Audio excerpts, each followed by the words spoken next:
My mind is set, my grind is set, my heart on ice cold. I'm only here to even a score. Whoa. My mind is set, my grind is set, my heart on ice cold. We down right now, but did it before. Whoa. See from here we going up. Made the call, I shown up. Now the game is sewn up. Say my name is blown up. We up, we up, we up, we up, we up, we up, we up, we up. See from here we going up. Made the call, I shown up. Now the game is sewn up. Say my name is blown up. We up, we up, we up, we up, we up, we up, we up, we up. Hello, Night Nation. It is Josh Lazar here, and I am not on the screen, but there I am. Hey, everyone. It is Josh Lazar here with the Knighted Ones, and welcome to the Knighted Ones podcast. This is episode 92. 92. It's been a lot. We're about 8 weeks away, maybe a little less because something might be happening this week.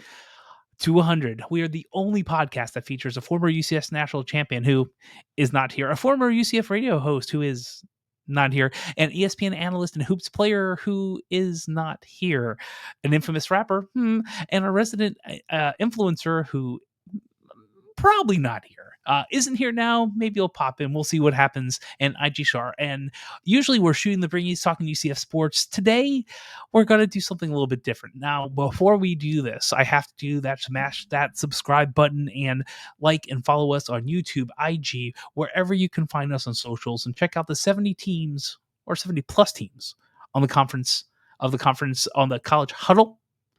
We also have the Big 12 huddle, Fourth in Florida, which I will tell you, Fourth in Florida is a phenomenal name. And we'll always say that, a great podcast name, and our new live stream, which is happening right now. So as you can see, it's me, Josh. I'm solo dolo today. And what we're going to be doing is a little bit different. Oh, we're 93. Thank you. We do have we do have Rogers on the side for 1 second. It's great that we have the top of the notes that say 91, inside the notes that say 92. And because I had to do all the notes, here's the backspace, here's the 3. This is number 93, and you might get 94 also this week too. I'll talk about that at the end. So it's solo dolo Josh today, and what we're going to talk about is the media days, because the UCF, Scottfrost, some players all did some amazing things out in Frisco, Texas, talking about UCF, talking about the Big 12, expectations, things about the team. And there's some things that I haven't really seen yet on socials from some of this, and we might try to play with some media today to see if we could do some of this live. We're going to try out some new stuff, because guess what? No one's here to mute me or stop me, as Roger probably pops in. If you want to comment or put anything on the comments, I knew Roger was still there, was going to mute my mic. I love that. But, if you do it, dead air. And we had some good dead air conversations last week after the show. Maybe I'll put that in at the end. So, media days. Media days started today for the Big 12. And there will be more teams talking tomorrow in media days. But Scottfrost had a lot to say during media days. And of course, we had our hashtag content team doing a lot of things behind the scenes too, with tons of videos and shots and things of the players. But what went on to ESPN Plus was a lot of the other media day experiences, including an interview with Scottfrost and an interview with Myles Montgomery.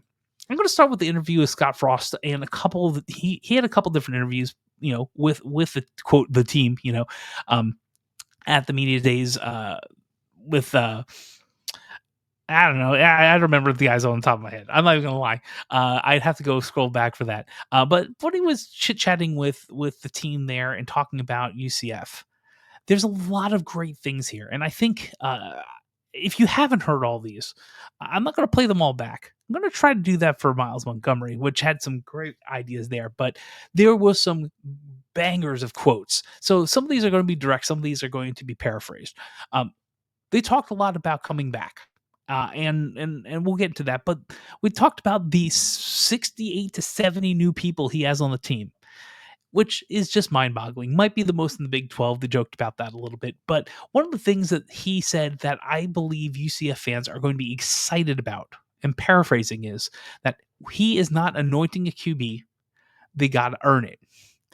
This probably isn't a direct reference to the some of the previous years of QB experiences and selections here at UCF.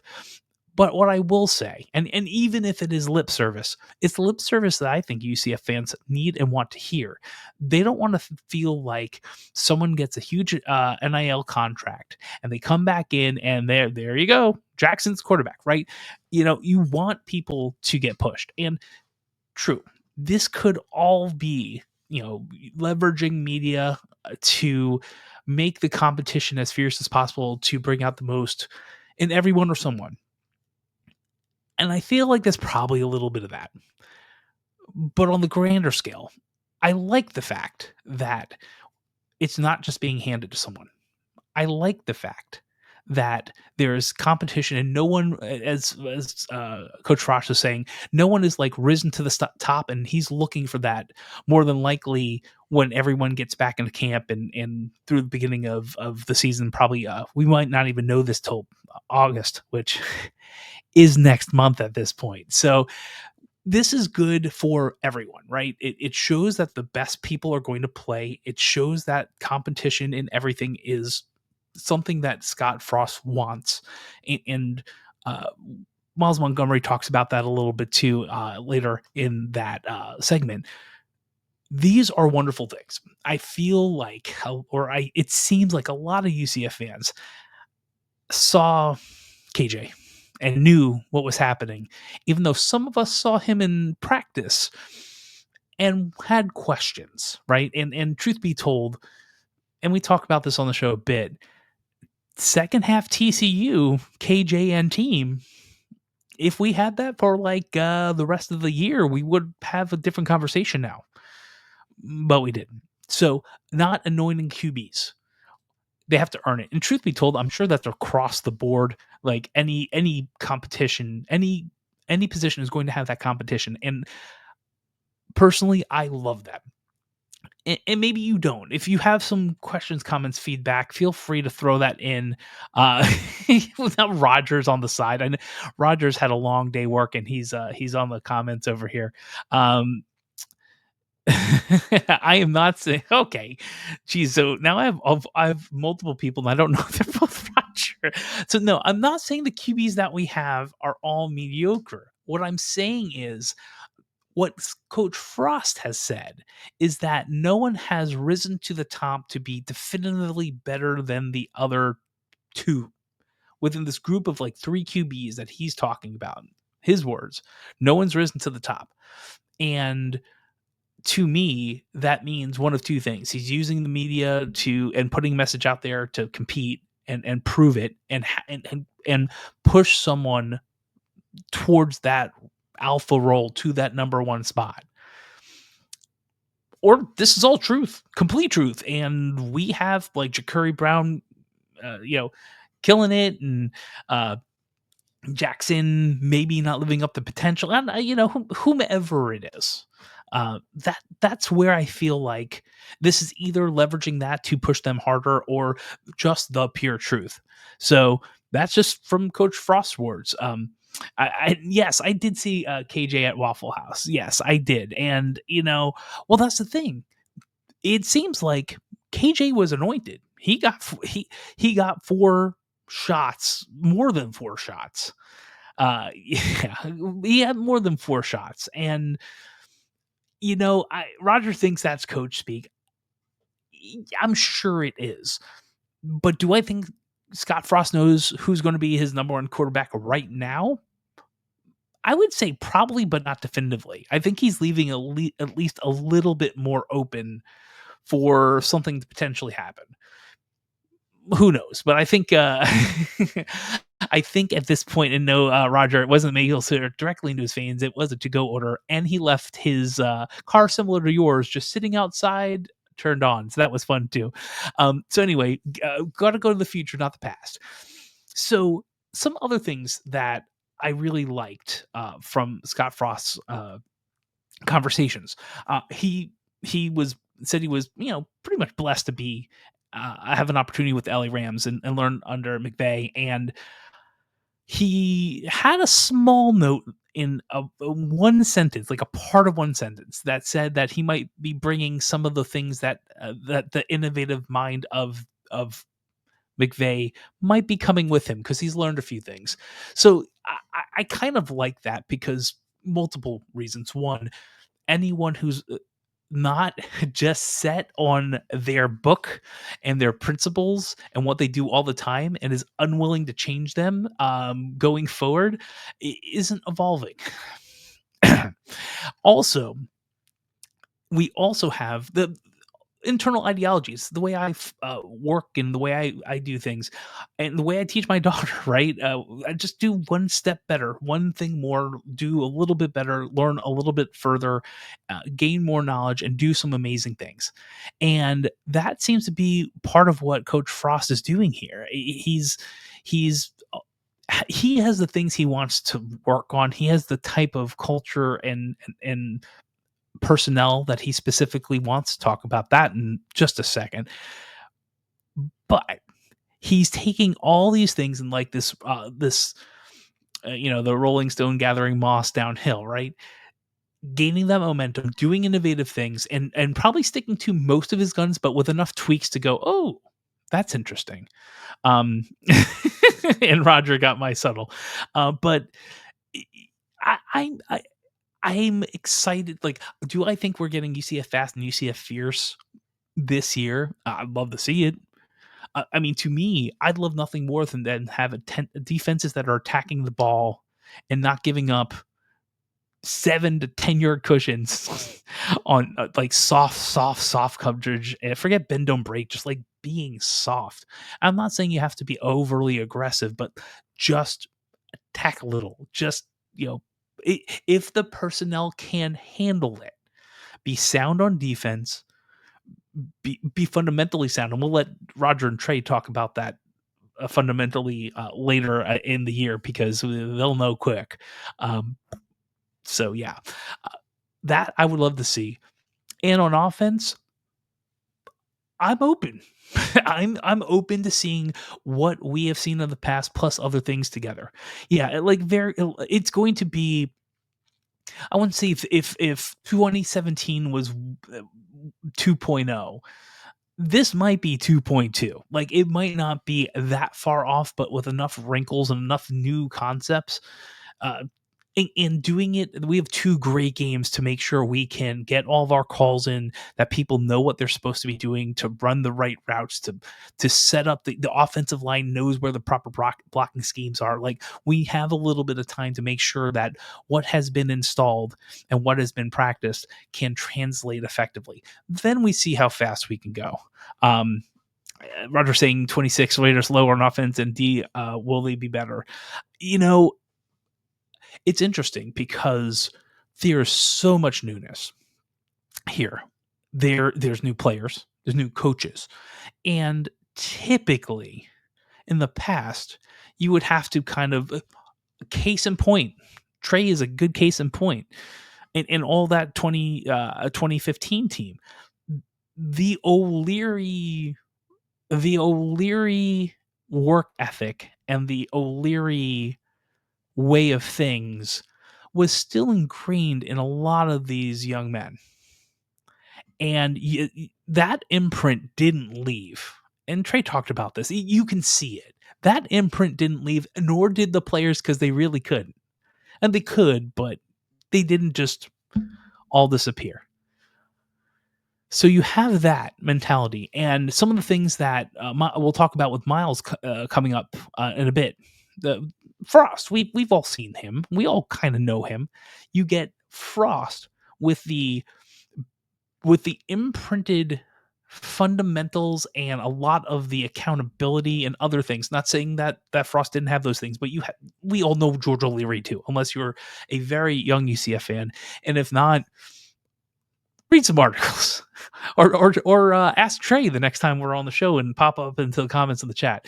These were 2 different coaches and 2 different styles. And amazingly enough, this might be happening again albeit the prior coaching staff did not seem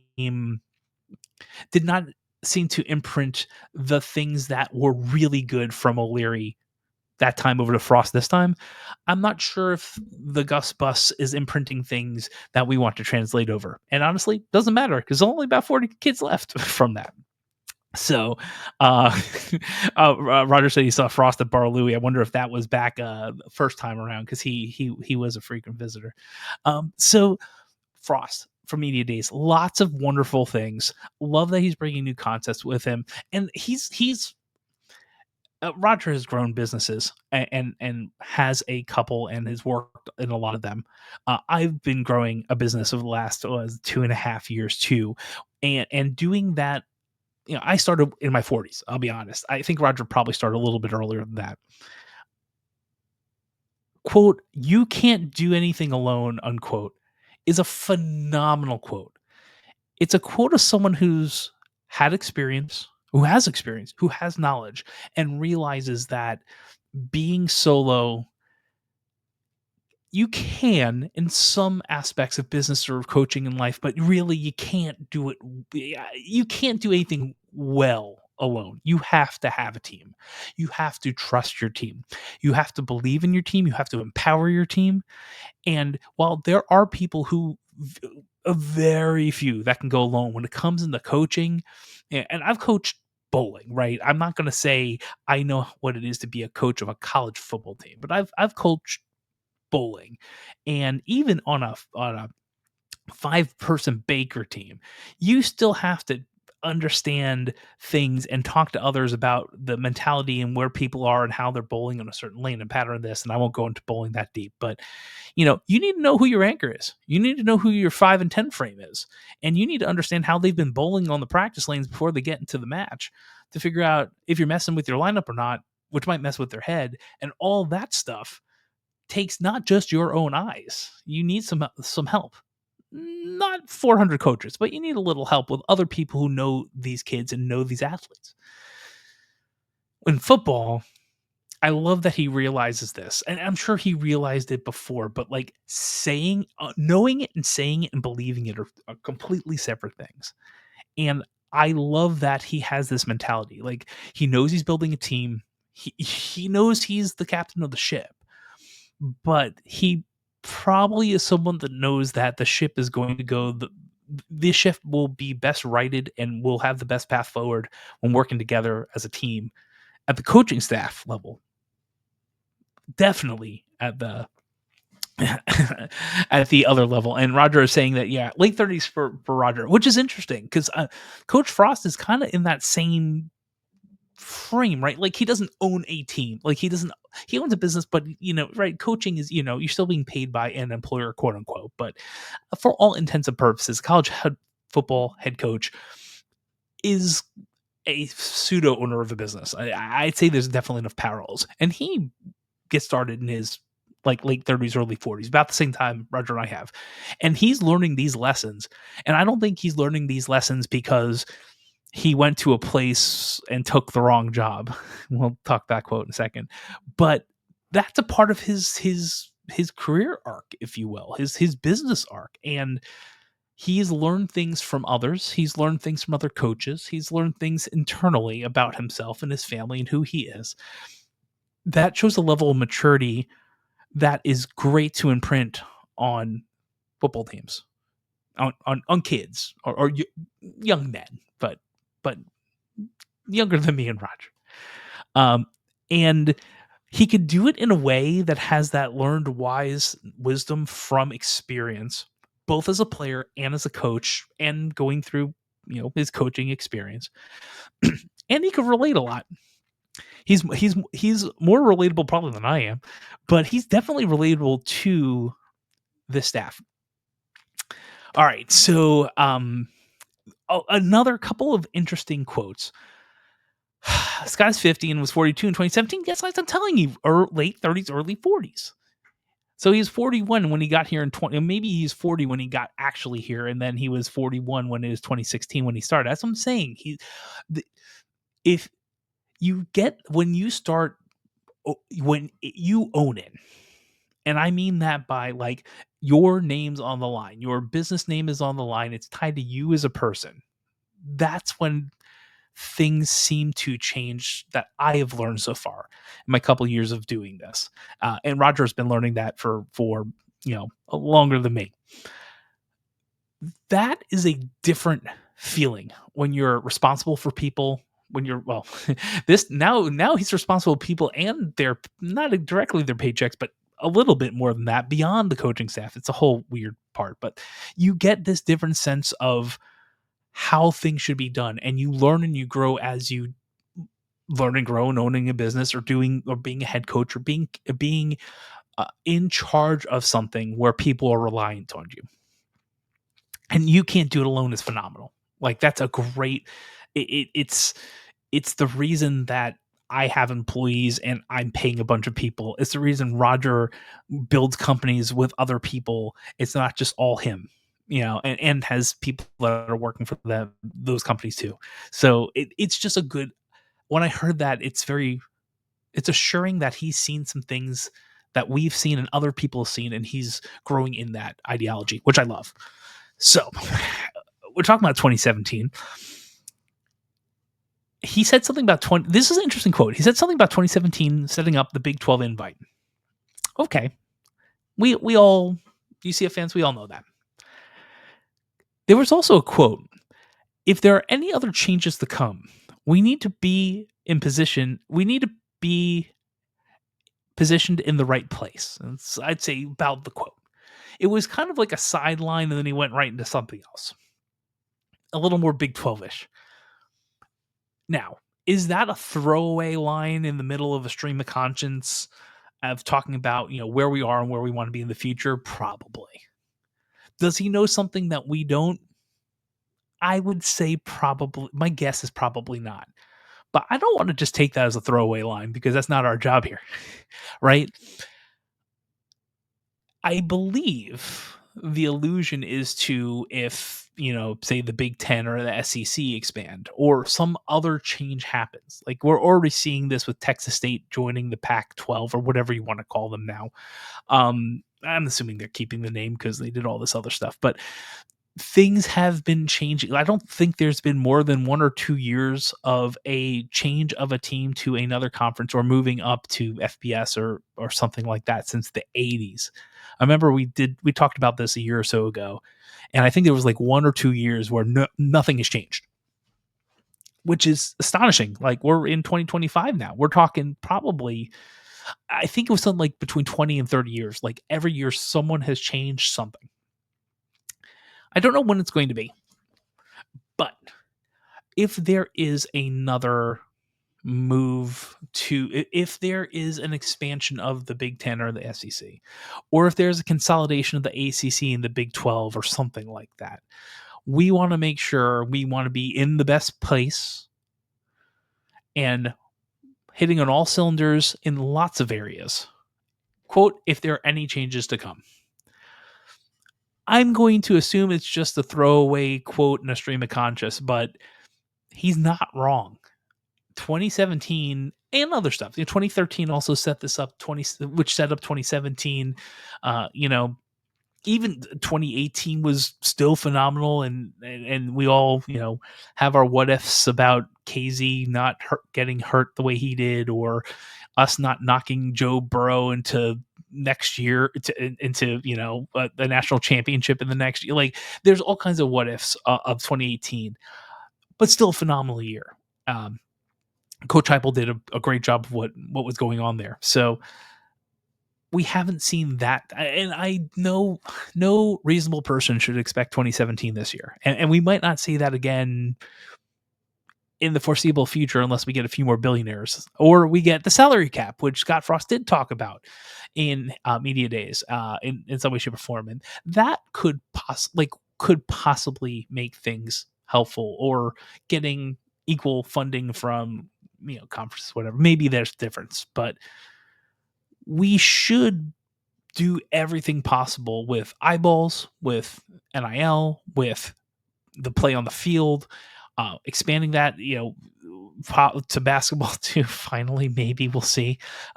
Basketball isn't really moving the needle. Well, it's not moving the needle for UCF. Every single dollar that we can is going to be put into football. We all know this. We're here in the South. It is what is the dominant sport. I grew up in the Northeast. Was not the dominant sport, and that's why people laugh when we get the number one player out of Connecticut. So, or top 10. So, I'm sure it's a throwaway line, but why does he say it? I'm hoping when the guys get back and maybe we'll talk about this again. If there are any other changes to come, we need to be in a position ourselves in the right place. Like, that is a line that I don't know why people aren't blowing up, versus another line that we'll talk about after the things that we've talked about on the show being validated. Two things being validated. So Scottfrost talked about Florida recruits and how they can come back if they fit what we need, which is great. We got a softball recruit coming back to Florida, and I know it's going to be in the stuff that Alan doesn't care about. And I'll get the I'll say it appropriately. That will be in the quick update on other UCS sports that Alan does not watch. But it's true. We want specific people, and we want specific types of people to come back and feel welcome. And that's, and even Scott Frost was saying that, there's other things with revenue and NIL and all that stuff going on, but that is something that we should all appreciate. And we know if we put a moat around Florida and we get as many people as we can to come here, and even take some from LSU. I'll explain why I said LSU in the other section of UCS sports. FSU, Miami, Miami, UF. If we can make sure we keep some of those here, maybe we even take them right now from Ole Miss. That's happening, which is wonderful, which we talked about last week. Then we could do some amazing things. Now, who are we going to take? And this is the most definitive this is the most definitive thing that kind of validates everything we've talked about, which we knew. We just didn't. I don't think he was ever said explicitly like this. Coach Frost is specifically talking about recruits, any recruit, but definitely people coming back to Florida who fit the scheme, the character, and the culture that they want to see in players. And even though Roger was saying Gus blamed funding and was going to retire and all this stuff, you know what? Truth be told, he was. I'm going to go back and then I'll go forward. There are 4 Central Florida high school football coaches who have left their positions within the last month and a half. And they have basically stated, because of the transfer rules in high school football here in Florida, that they do not want to participate in one way, shape, or form. And a few of them already moved up to Georgia where they make a ton more money. I'm friends with one, not of those 4, but I'm friends with a local high school football coach. And I haven't talked to him about that. I might have to talk to him about on the side of that. And let me explain why this ties into this. I think the similar reason that Gus is no longer a head coach right now isn't because he doesn't change his scheme to match his personnel, which it seems possibly. I'm not a football coach, but a casual observer that knows a little bit, there was some things wrong here, right? Maybe it was money and funding. He's not wrong there, but you need to know your audience and you need to know what tools you have. And we were just not going to have Auburn level tools and money, or Oregon, or SMU. We just can't. We don't have multiple billionaires who can write off a couple mil, 10 mil, and not think about it. As a famous poet once said, "What's 50 grand to me? Can you please remind me?" We don't have that money at all. So knowing what you do have and knowing what resources you have available to you, the concept of making select additions to your team that fit the scheme you're running and we talked about this multiple times. We're getting our short, small running backs again, right? The previous AKs and future roles like that. Like the setup of the team is feeling a little more familiar. The character, and I will say this: character's always been a thing for me. It's not people get in trouble. They're they're young men. Young people do sometimes get in trouble. Sometimes they do silly things. That's been going on from probably time on end. At this point, character means more than just are you going to be and I'm remembering the video that just came out recently. Are you going to be borrowing a car that happens to have unregistered or unlicensed firearm in the back and bottles of liquor that are open in the trunk and you're under 21, right? Like that's some of those things happen, right? I don't want to deny, like, people do things in college.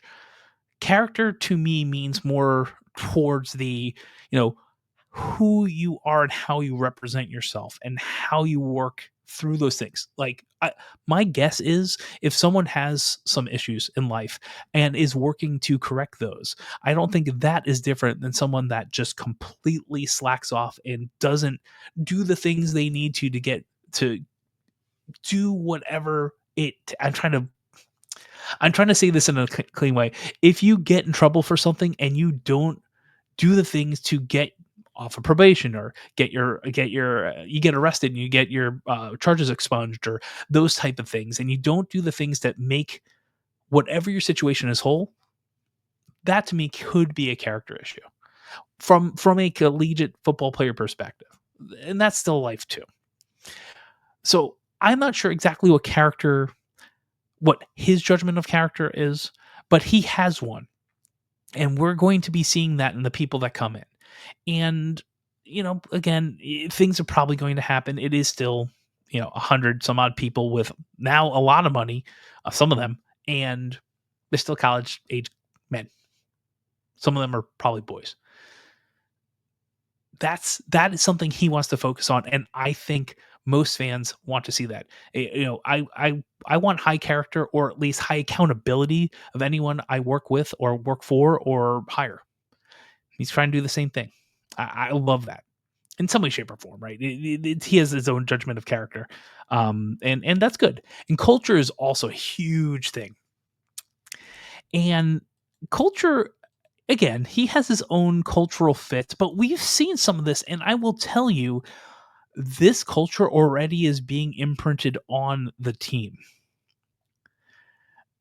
It comes with when you listen to Myles Montgomery. I'll play Myles. I'm going to try to do something new. I'm going to try to play Myles Montgomery's interview and see if you can pick out what cultural things and what character things he's trying to impart on someone who should be one of the leaders, if not maybe a captain of the team. I love that all the things we've seen by just the recruits that are coming on board, how, what dual sport athletes, specific frames and types and sizes of offensive linemen and running backs and all that. We all knew it fits something that we thought was true. And he's validated that a lot. And what made the top 10 on three rivals, I don't know what they're called, on three, they have this like top 10 things, notes of the day or whatever. Fires shot at Nebraska. Yeah, fire shot at Nebraska is the number 4 of the top 10 on three, and that was with Chris Vanini's tweet, which now has 1.4 million views and 263 replies on X. That don't take the wrong job.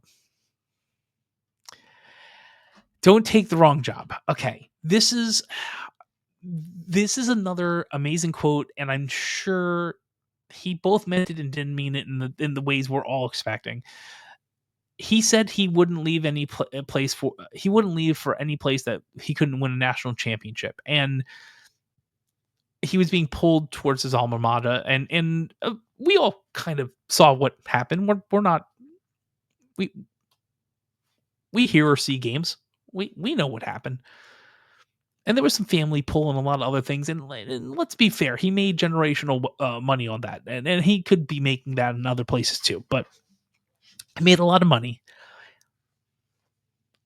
He tried as hard as he could. I truly don't know. I observed from afar. Trey could probably provide some insights on some pieces of that. And maybe that's a good a note for another conversation this week. If Trey is not in ablations or some other medical procedure, he is 100% right. And this is definitely something that I've learned over time.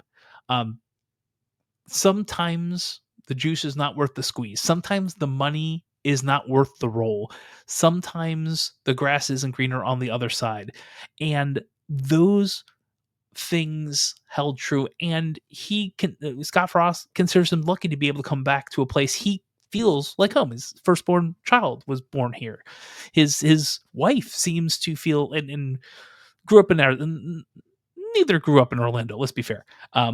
Based in Arizona, but she feels like it's home here. And the same things that they appreciated of the fans and the donor sponsors, the athletic department, seem to be the same things back and even expanded in his multi-year absence, so like 8 years, or yeah, something like that. This is why he wanted to come back.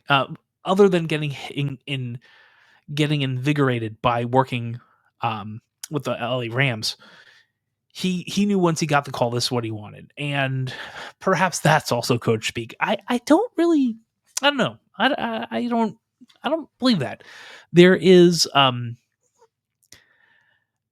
it's a personal story, and real quick, there was a organization that I absolutely loved working at, and I saw some things going on where I felt there was some winds of change, and I decided to kind of bail before things happened. I was right. Things did happen. New job was it was making like 50 grand more than I was making before, and I wasn't there that long. It wasn't the right fit. The grass wasn't green on the other side. I loved what they did. There wasn't just a match, with the role I was in and with the owner of the organization, who's a wonderful woman. There was just seems not to be the right fit. And what's amazing is that through another way, I'm actually working with that organization again. And guess what? I love it. So I understand this coming back. He's doing the direct role. I'm not. But coming back to something you absolutely enjoyed and you thrived in, and you did probably some of the best work in your career in. I have a very, very direct story on that. I know what those feelings feel like. So I completely understand that sentiment. Although Coach Frost is making a ton more than I did working with that company, or just in different fields. So I love that. And so, yeah. And Roger's saying that the oil makes mistakes, but he made that money. And it's true.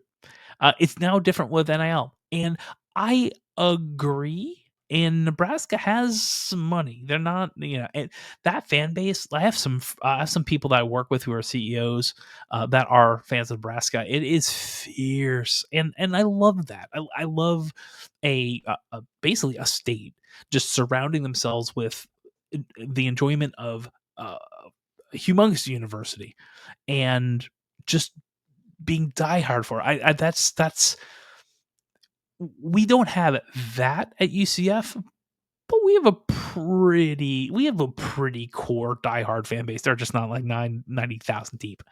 Um, so yeah, I feel like that was a phenomenal take. And the reason I think it's a phenomenal take, not that it's really shots fired at Nebraska. I don't think that was neither the tension nor what I took from it. He's trying to provide insight that a lot of us have felt and have seen, depending on how you've worked and lived your life, and don't say out loud. Like, I don't actively think, I shouldn't have taken that job. I don't. but I'm happy working with that organization again. And that's kind of where I feel like this is all related to. Like he's now, if we go an over, we might have another conversation. But here's the true thing: I think the way he's building things, the way he's trying to get these new team members to gel, new coaches to gel, like we've seen part of the story before, and we know how it can work when you're working together, when you're competing every day, when you're doing all these things together as a team. It works. Ask Trey. Will it be different in NIL? Yes. And I feel like if you can do it in this NIL world, it's going to be better. It might make people sticky if you can pay a reasonable amount. Make Lee Hunter money going off the Texas Tech, okay. But I believe that you don't leave good managers as long as the money is close. And if you have a good camaraderie, we might get more stickiness with the team if we can fund it appropriately. So I'm excited about all that. So Scott, that was Scottfrost, and we're 40 minutes deep. Jeez, I did not expect that to be this long. So that's okay. I'm not going to speed up. We have Myles Montgomery, and we're going to try something new. Bear with me. I appreciate it. I'm going to see if I can present. I might have to share my whole screen. Let me see how this works. I'm going to try to share my screen. Will let me do a tab. It will let me do a tab. Yes. But of course, they want to do an edge, and I had to set it up on something else. Let me see how we could do this. A window. Let's see if I can find my window. We're talking through this. You would be surprised that I am a technologist. So, and we're doing things live. I'm not going to Bill O'Reilly it, but I did set up this really cool clip where, it's just on. Okay, I see where it is now. Let's see if we can get it. We're going to do something new. I got the video. We're going to share. We're going to try this. And I don't see it on the side. We might have to. Oh, do I? Oh, I wonder if Roger has to throw this in here. Let's. We'll see what happens. Because I think there's a thing I don't have access to because I'm presenting, but I don't think you can see it. Playing picture in picture. Okay, well, you know what? We're gonna see what happens. So, what we're gonna do is I'm gonna try to bring up this. What we have over here. This is if you're seeing this, look, what's going to happen is Roger's going to pop back and go, Josh, what are you doing? What I'm going to do is I am going to play a little bit of Myles Montgomery's interview, and there's a couple things I already have. I have poked out over here in my notes, but I'm really intrigued to see if you catch some things I did.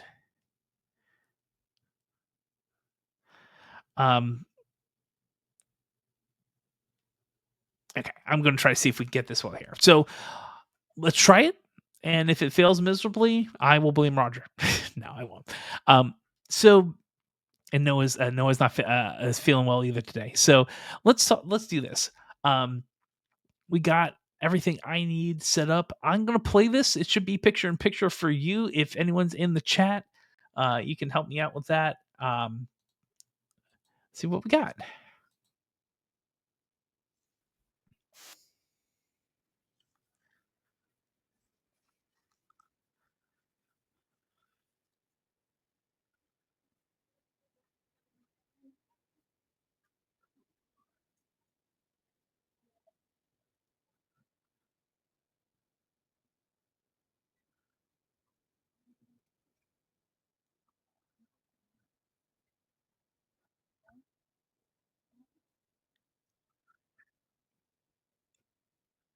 Now, if he would have said UCF down to the socks, I would have had a lot of props for that. That was my there's hip hop references everywhere, but like I love this is it's almost like a mini version of it's almost like a mini version of the NFL draft and those type of things. Now, the reality is that it's not that level, but again, these men are getting paid.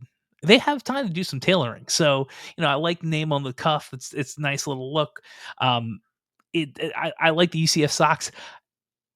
Rock them. If you're listening, this I'm assuming they were Rock'em socks. They should be. And if they're not, you know how to get to the team. I don't know how to tell you how to do your business. I did like the nice custom interior though. That's pretty nice.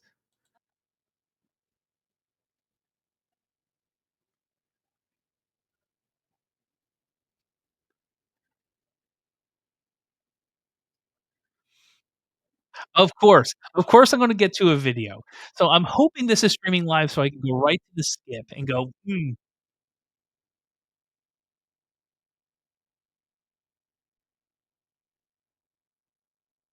Okay, two things. One, we missed. I think it was you. I played it back. We missed that the cut was to Golden Knights player, and I haven't seen the social medias blow up on that yet. So we'll see. So that's one. Two. We have some Central Floridas. I don't think we all care about that as much, but the Golden Knights really. I went ooh. We're going to hear a lot about that, but we'll see what happens. So Nitro pops in for a nice little visit too. He was actually, it's pretty fun. It was funny when they started the UCF segment. They had Nitro behind the camera, and they were making jokes that it's the best shot of the day because they actually frame it right, which I did like.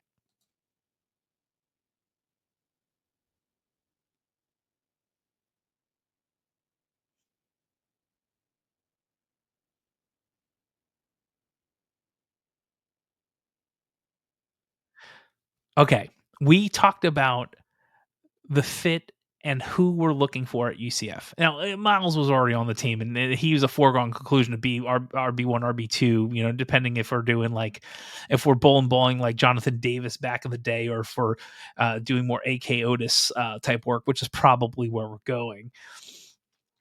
Scheme, I don't think there'll be a problem there. Character and culture. Miles is even admitting that he didn't know he had this leadership in him, and he wasn't the most vocal person on the team. And let me clear. RJ Harvey was probably the most vocal person on that in that running back room, but he's off making money, and Miles might be next year too. But now he's becoming a leader and taking it in stride. Do I think that could have happened in either coaching staff? Yes. Let's be fair here, but this is also the type of people that Coach Frost wants on the team. Like the this is your room. This you should be this leader. Act like it, try it, emulate it, ask me like those type of things. So we're kind of seeing that live within this interview too, which I thought was kind of interesting.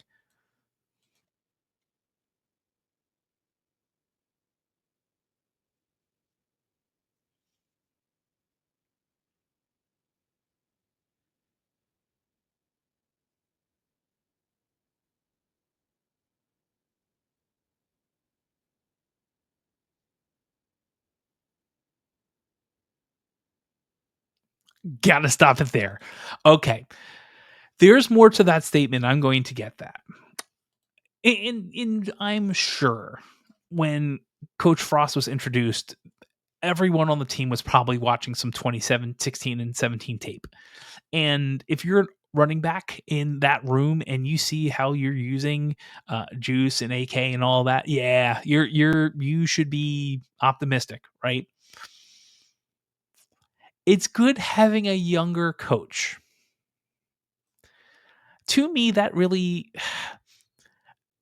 I know he says this, but it's what comes after, which I think is more important. I'll age ain't nothing but a number, but listen to what says afterwards.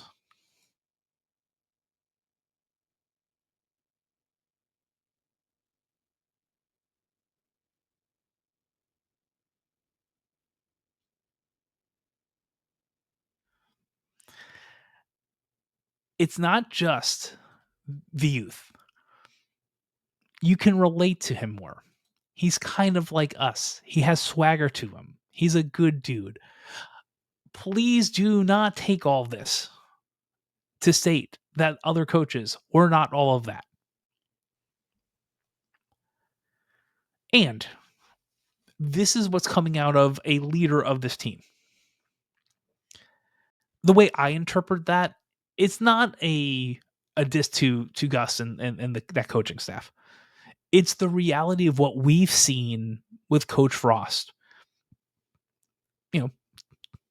back in the day. It's probably, if Trey was on here, I'm sure he would say similar things. Might still say him.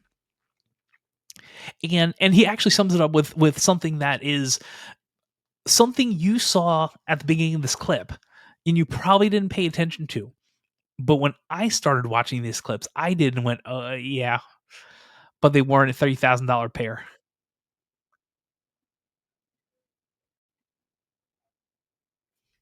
He has a suit on and some Jordans, and you want to play for a guy like that. This is the culture. This is the character. This is what we're looking for. This is what Coach Frost is looking for. And I haven't really seen this dissected or broken down at all. But we all know a lot of this. The people who've been around this program, been talking about this program, definitely other players of the United ones, more so than I have. But we know this. We've seen this. I think someone even made a comment I saw somewhere on Twitter or somewhere, I don't know, X somewhere, that when he came over to his press conference, he had like a set of $3,000 J's on, and truth be told, not only was it J's, it was low-rise socks and almost a high water pant, which is a in thing, which I don't get, but I am not that cool as I wear very soft specific clothing. Thank you. Sponsored by Peter Millar. No, kidding. But not. We need a sponsorship. We should get that. All right. So I think this is about the end of the broadcast, but I want to point out that everything Coach Frost has been saying, we want scheme, character, and culture fits. Need to build leaders. We know what the scheme fits and looks like. If you've seen our team before, back then, Myles Montgomery's pretty plug and play. He's becoming a leader, and I'm sure he's being driven to that by the team. Maybe necessity. Could have probably been any coaching staff. I'm not going to say that is Coach Frost, right? It's good having a younger coach. You can relate to them more. He has some swag. He has a suit with Jays at the media days. These are things that just are different. They're just different about Coach Frost. And I'm not saying he's one of one in the nation, but he's not one of many. There are not a lot of coaches that have his football background, have the ability to coach, right? We know that, and still can relate. In what is he? Was he 50 now? He's 50. And do I think he's still working out with some of the guys on the team? Possibly. Do I think he's playing pickup with them? Pickup basketball? Probably not. Do I think he's running plays with them? No, but I guarantee you, if we have to go up against another run first wishbone like offense, he's going to probably play QB for that a little bit still too. A little bit. He is built different, and this isn't like glorification or anything like that. When we're in where we're at now, no salary caps, you can buy a team, you have a $55 million budget for football, this, that, and the other thing. There are some things you're going to have to do to differentiate in a market. Coach Frost has some of those intangibles. Now, does cash rule everything around me? Probably. But if we can keep some people who want to play in Florida, who want to have their families at games and not have to fly them everywhere, at least 6 home games, maybe 7. There are some things there. If you want someone who will probably play the music you listen to and enjoy it themselves at practice, if you want to play with someone who is probably played at a higher level than anyone on that field in college, right? There's only a few people that fit that mold, maybe one of very few. So I feel like, and I'll let Myles end the interview. Where there's a little bit more here, but those are the things we've been missing. And Coach Heupel was a good coach and had an insane scheme that did a lot of great things. And you see what he could do with money and the players in Tennessee now too. I think he was definitely being slept on a little bit, but it could have been a mix of a lot of things. There's definitely something to how this might work in the future, and to me, that is a dividend not here in this coming year.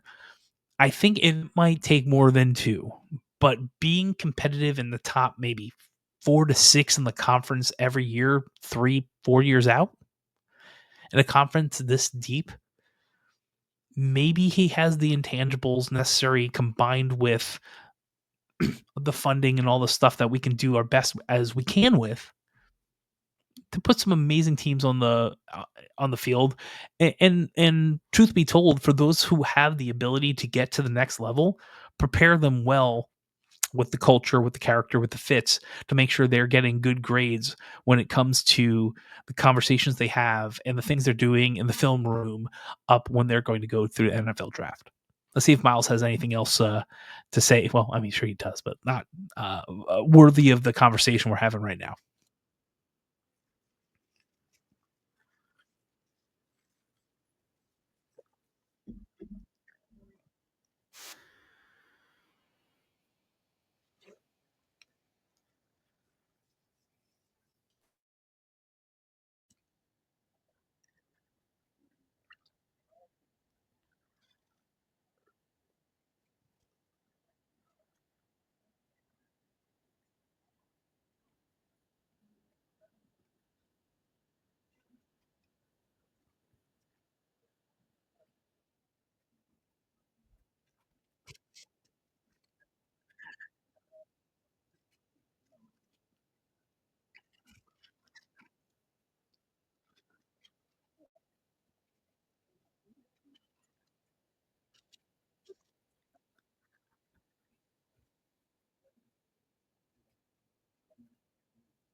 And Matt Berry actually has a great quote after that saying, "If you can get if you can get a if you can get one of the commentators to not commentators, if you can get one of the people that are in the costumes to say anything, you'll win anything or something like that." It is great. So everything's a competition. We talked about that a little bit on the podcast. Uh, Trying to make things competitive, trying to impart wisdom from others. Like you can see Miles, his mind is there, his mentality is there. Will he be able to execute? That's the 2025 season this year, my dear gentle viewer. That's it. We are going to build the culture. The Scott Frost is going to demand it. We are going to be accountable to the player to your left and your right. We're going to do things right. We're going to do things as sound as possible. Will we execute? That's to me is one of the bigger questions of the season. And yeah, so this is the thing. I don't. I'm hoping everyone can hear this because I'm unmuted. Roger just popped on the chat and said it's dead air, but I don't know. It says I'm live. It says I'm in the show, and I says I have my mic. So we're about to find out. I'm gonna keep going, and I can't even spell here when I'm trying to run the show. So that's where we're at, and we're really kind of excited about it.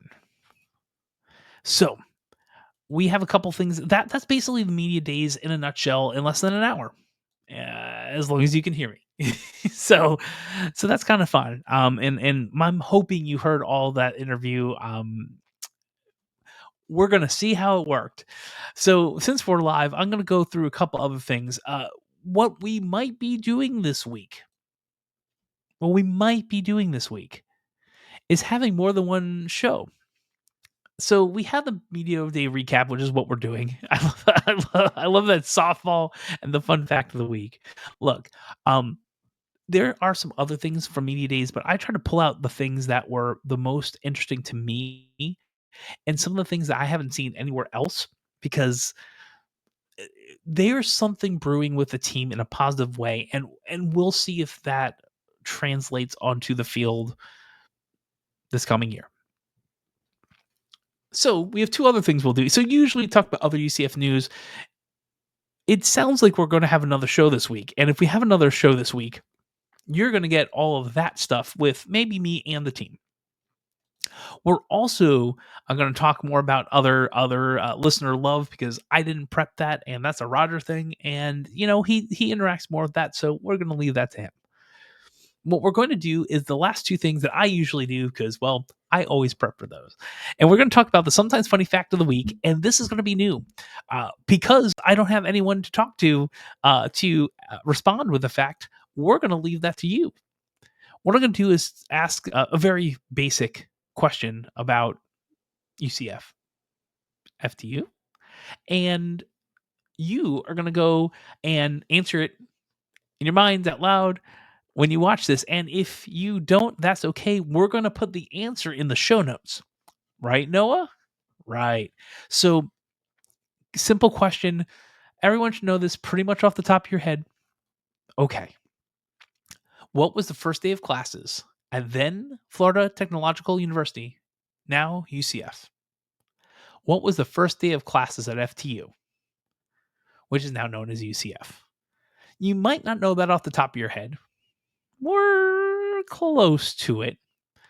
But it might not be the exact day you think. So check that out. If you know it off the top of your head, note it, then go to the show notes, see what you have there. Go to your favorite internet browser, search engine, or GPT and model and find out and see if you're right. Maybe we'll run it back next week. And if we have another one, I have another interesting one related to that for either next week or the next podcast I'm on. Okay, and the one last thing that you absolutely know that you want to listen to from Josh. It's the thing I do every single time. It's the thing I update as often as I can. It's a quick update on other UCF sports that Alan does not watch. So obviously Alan does not watch UCF volleyball, and our volleyball team finalized their 2025 non-con schedule. It's pretty quick start. They have 3 home matches to start. There are 3 straight days of home matches at the venue. It's versus Chattanooga, Norfolk State, and UC Riverside.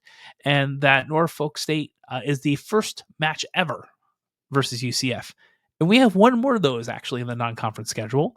That slate includes home games versus Arkansas State. Wonder where that came from. Brown and FAU. And Brown is another first-time game as well for the Knights. We have neutral site games at Miami versus Miami and Stetson in Miami. So that's a fun neutral site game. And we have a game versus Memphis in Tuscaloosa as a neutral site game, which would make sense because when our away games are versus FIU and Alabama. So you can see where the trips are going. There's going to be a trip down to Miami and Stetson, a neutral site game with a FIU away game. You can see the Knights going up to Tuscaloosa and having more than one game with Memphis and Alabama. And that's our non-con schedule for UCF volleyball. And Alan would never know that. This is a week after week update on softball. So softball adds West Orange High School's own and Orlando native outfielder Zoe Calvez. She was a member of the LSU's signing class in 2023, where she was the nation's number 9 overall recruit. She did appear in 7 games for LSU last year, and she's coming home. A quote that I found from ucfknights.com, so thank you for getting that information to us and then out to you again if you didn't read it at ucfknights.com. When the coaching staff at UCF first called me, they were super honest about everything they were looking for from me in the program and aligned with what I wanted. Getting to campus or getting on campus made it 10 times better when I was getting to know everyone. And this is something that we've seen from Coach Ball. Like every single woman that is transferring in says they have a plan for me. They know exactly what they want to do and how I can grow. We talked about that last week, and when we're talking about, I'm doing a little scrolling to because my memory isn't crisp.